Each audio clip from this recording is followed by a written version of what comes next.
Hey everybody, Captain Steve with another one-take walkthrough, this time the Fountaine Pajot MY40. This is a very cool boat that I can't wait to show to you, so let's get right into it. It starts with a full-beam swim platform, hydraulically actuated, and look at, because this is a catamaran, there's just so much space to this. It's incredible. There's a 4-step reboarding ladder over to one side. That goes down 16 inches once it's at the surface of the water. Full transom. We have access to the transom, to the aft deck from both sides. So there's one entrance there, but look at this one, much wider. So we have a lot of open access. Now the reason that this one's wider than the other is so that we can have more seating at this bench right here. Now the L comes way over to the side. There's just no need to have a wide access to both sides. So instead, Fountaine Pajot maximized the space and went with a bigger bench. Overhead, protected from the extended flying bridge. I'd like to see a table here. Let's take a look up in the flying bridge.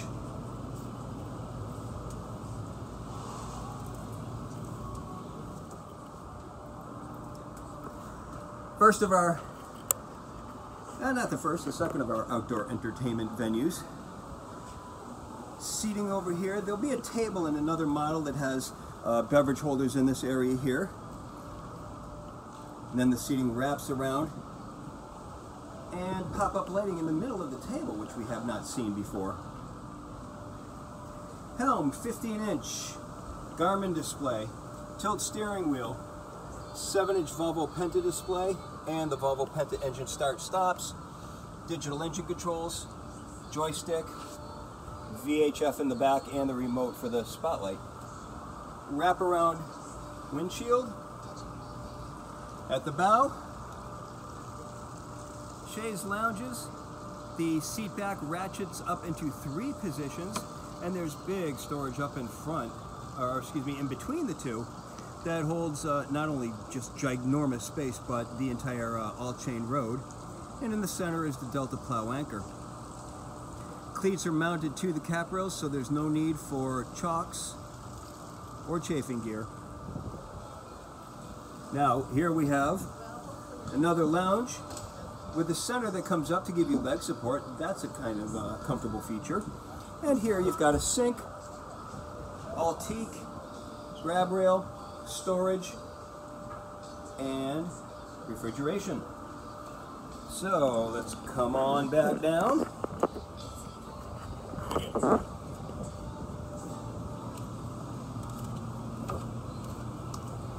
Now let's take a look at the engines. It's a catamaran, so there's one on each side, but we'll take a look at just the port hand side because that's the one that houses the generator.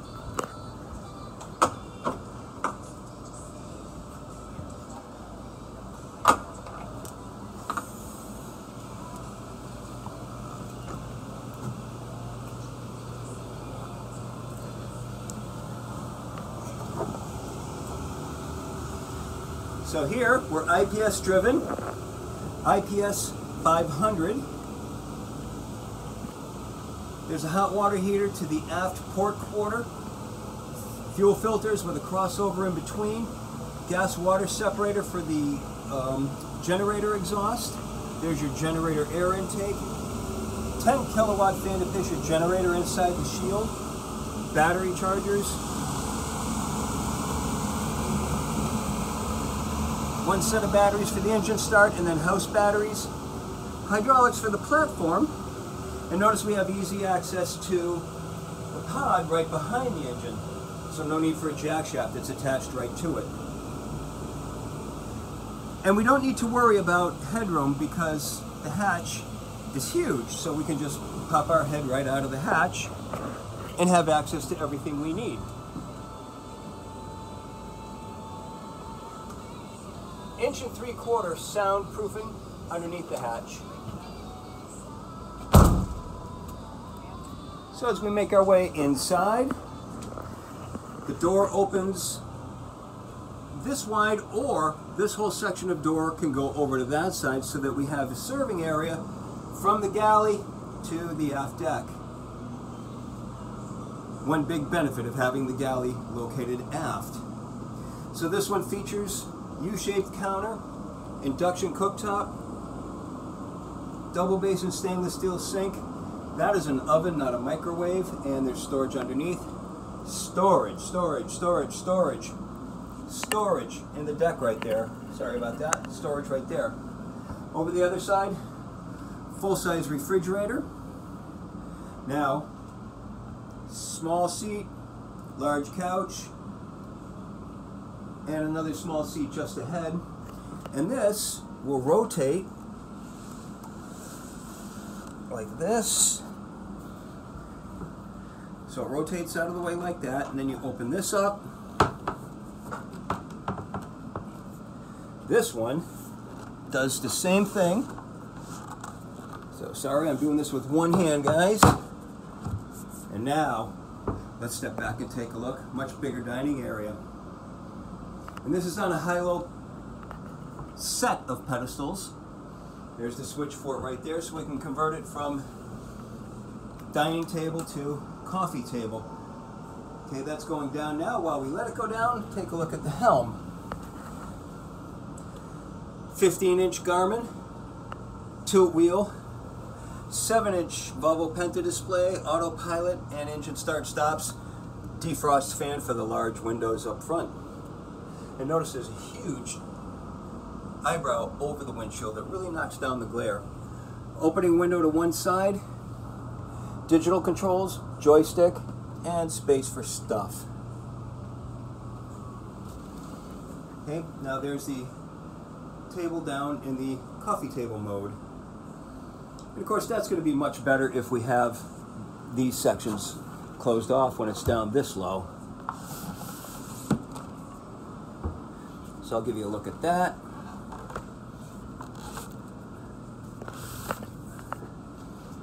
Give it a shove. So now it actually is a coffee table. So, catamaran, we've got access to accommodations over here and over here. Let's take a look at the starboard side first. Down the stairs. Queen size berth located aft. Hull side window with opening port light. There's storage behind the door in a large closet. Little storage pockets to the side. Okay, so there's the aft cabin, the after berth, if you will. Just inside, at the base of the stairs, is dayhead. This one also features a large hull side window with opening port light and a full walk-in shower.